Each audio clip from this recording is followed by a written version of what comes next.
بسم اللہ الرحمن الرحیم. السلام علیکم. میرے ساتھ میرے بہت ہی پیارے بہت ہی پرانے دوست ہیں ابرار صاحب, اور حقیقتاً میں نے ان کو ایک ایسا شخص پایا ہے جس کو آپ کہہ سکتے ہیں کہ یہ حق کی تلاش کا مسافر ہے.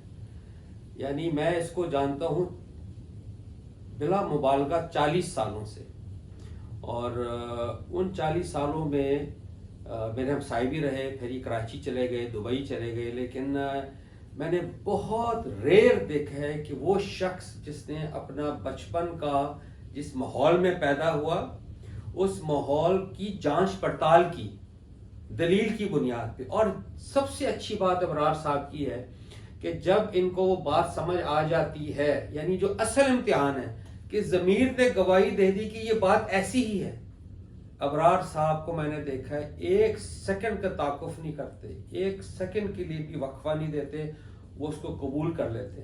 میں حقیقتاً آپ سے عرض کروں ابرار صاحب, یعنی قرآن میں ایک بڑا اچھی مثال ہے سورہ نور میں, جس میں بڑی مشہور آیت ہے نا کہ نور کے اوپر نور, یہ ہے نا جی.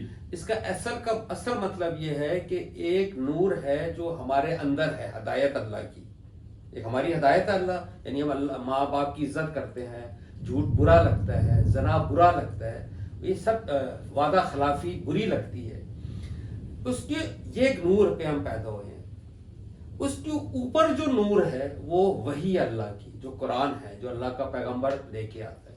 تو جب وہ پیغمبر وہی فطری دین لے کے آتا ہے تاکہ ہمیں یاد دہانی ہو, تو جس طرح حضرت ابو بکر تھے مثال کے طور پہ, جب حضور علیہ السلام نے جیسے ہی ان سے ذکر کیا کہ میں رسول ہوں, مجھ سے اللہ نے گفتگو کی, انہوں نے ایک سیکنڈ کا توقف کیے بغیر مان لیا, کیونکہ وہ ایسا ہے جیسے اللہ نے سورہ نور میں کہا نا کہ وہ تیل ہے کہ بھڑکا ہی جا رہا ہے. اس کی مطلب یہ ہے کہ یعنی جیسی ہدایت ملی, اگر ایک ماچس جل رہی ہے, یعنی ایک ماچس ہے اور وہ اس کے قریب آتی خود ہی بھڑک جائے, تو میں بہرحال ابرار صاحب کو اس اینگل میں بہت ہائی ریٹ کرتا ہوں. یہ حقیقتاً بہت کم ایسے لوگ ہیں جو جب زمین کی آواز ان کو سمجھ آ جائے وہ ایک سیکنڈ بھی نہیں لیتے اور اس چیز کو اپنا لیتے ہیں. تو آج اس زمن میں میں نے کہا آپ تشریف لائیں, چلیں, ان کے ذہن میں کچھ سوال تھے, میں نے کہا ہم اس کی کوئی ریکارڈنگ کر لیتے ہیں. جی آپ فرمائیں. جی یزدانی صاحب, میرے ذہن میں سوال یہ ہے کہ اپنا بہت عرصے سے میں اس پہ غور کر رہا ہوں, لیکن لوگ رسمن جیسے یہ کوئی دنیا سے چلا جاتا ہے تو اس کا کل شل اور 7 سے 10 سے اور بعد میں پھر 40واں ہوتا ہے جی.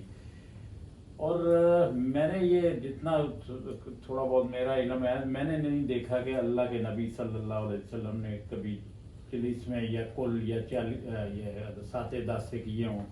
یہ ہم لوگوں میں یہ چیزیں بڑی پائی جا رہی ہیں, اور ہم پھر لوگ ان چیزوں میں رسمن جا رہے ہوتے ہیں کہ لوگ کیا کہیں گے. وہی لوگوں کا دین نہیں ہے, یہ اللہ اور اللہ کے رسول کا دین ہے صلی اللہ علیہ وسلم. تو اس کے متعلق میں آپ سے ذرا رہنمائی چاہ رہا ہوں کہ آپ میری رہنمائی کریں. چلیے, رہنمائی تو ہے, ایک بات یہ ہے کہ ہمارے دین, ٹھیک ہے, دین ہے فطری, جی جی, یعنی فطرت پر مبنی دین. جی جی, آبویسلی جب آپ کا کوئی پیارا, آپ کا باپ ماں, کوئی رشتہ دار قریبی فوت ہو جاتا ہے تو حضور علیہ السلام نے اس کے لیے 3 دن ہیں کہ 3 دنوں میں آپ آئیں اور افسوس کر لیں, تعزیت کر لیں اور یاد کریں, کیونکہ وہ سہارا چاہیے آپ کو, تو آپ کے نیئر اینڈ ڈیئر ونز آئیں. بس اتنی بات ہے دین میں. دین میں کیا ایک فطری چیز ہے یہ, یعنی یہ دین کا حصہ نہیں ہے, یہ ایک فطری عمل ہے جو حضور علیہ السلام نے اس کو کہا کہ 3 دن تک you can come and have your condolences.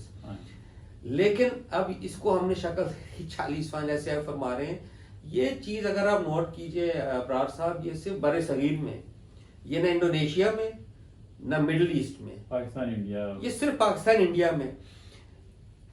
اس کو اگر جو شخص اس کو دین کا حصہ بنائے گا, بڑی معذرت کے ساتھ ہمیں we have to find out کہ اس کی کیا دلیل ہے, کیا دین میں اس کی گنجائش ہے کہ نہیں ہے. کیونکہ اگر گنجائش نہیں ہے تو اس چیز کو بدعت کہتے ہیں. یعنی بدعت وہ چیز آپ دین میں سے نکالیں یا اضافہ کریں جو اللہ رسول نے نہیں کہی. بدعت کے بارے میں تو حضور علیہ السلام نے کا بڑا دو ٹوک ایک فرمان ہے کہ جس نے تنکے کے برابر وہ بات کہی جو میں نے اور اللہ نے نہیں کہی یا ہم سے منسوب کی جو ہم نے نہیں کہی, وہ اپنا ٹھکانہ جہنم میں بنا دے. تو اچھا, اگر وہ شخص کہتا ہے دین نہیں ہے, بس میں شوقیہ ہر ہفتے کھانا دینا چاہتا ہوں اللہ کی رضا کے لیے, تو دے دیں, وہ تو روز دیتا رہے, وہ دیتا رہے. آپ نے 40واں کرنا ہے اس سینس میں کہ میں لوگوں کو بلا کے دعا کرنا چاہتا ہوں, کر لیں. اچھا, جانے میں بھی حرج نہیں ہے, لیکن اس کو دینی رنگ دینا, اور یزدانی صاحب مخصوص دن نہیں ہونا چاہیے, مخصوص دن بھی نہیں ہونا چاہیے. بڑی صحیح آپ فرمائیں. یہ بڑا ایکچولی ہمیں کیئرفل ہونا چاہیے, کیونکہ دین پورا کا پورا اللہ کے رسول نے ہم کو پہنچا دیا, وہ قرآن اور سنت کی روشنی میں. تو ہمیں دیکھنا چاہیے, ہمیں یہ ذوق ڈیولپ ہونا چاہیے, کیا یہ چیز حضور علیہ السلام نے کی, کیا حضرت ابو بکر, حضرت عمر, حضرت عثمان, حضرت علی کرتے تھے یہ بات, اس سے ہمیں ہر وقت منسلک رہنا چاہیے. تو میرے خیال میں جانے میں کوئی حرج نہیں ہے اگر کوئی بلائے. یہ ایسی مثال ہے, میں ابھی ہم بات کر رہے تھے کہ جیسے آپ کے ہمسائے میں کوئی نان مسلم رہتا ہو, مسیح ہمارے بھائی رہتے ہیں, اور وہ کرسمس والے دن آپ کو بلا لیں کہ آپ ہمارے ساتھ کھانا کھائیے, تو اس کھانا ادھر جانے میں, اس کھانا کھانے میں, ان کی خوشی میں شریک ہونے میں کوئی حرج نہیں ہے. ہم کیا کریں گے, ہم صرف اخلاقی اقدار کو دیکھیں گے کہ ہم شراب نہیں پیئیں گے, یا اگر وہ کوئی پوجا پاٹ کریں اس طرح کی جس میں وہ شرک کریں, ہم وہ نہیں کریں گے. لیکن سب سے پہلا رشتہ ہمارا انسانیت کا, تو لہٰذا میں انسان ہونے کے ناطے یقینی بات ہے ان کو میری کرسمس بھی کہیں گے.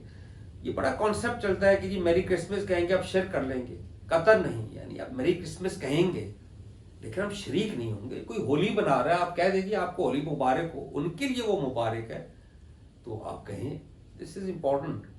تھینک یو جی. جی بہت مہربانی. انشاءاللہ اس پر اور بھی گفتگو کریں گے انشاءاللہ. اوکے, السلام علیکم.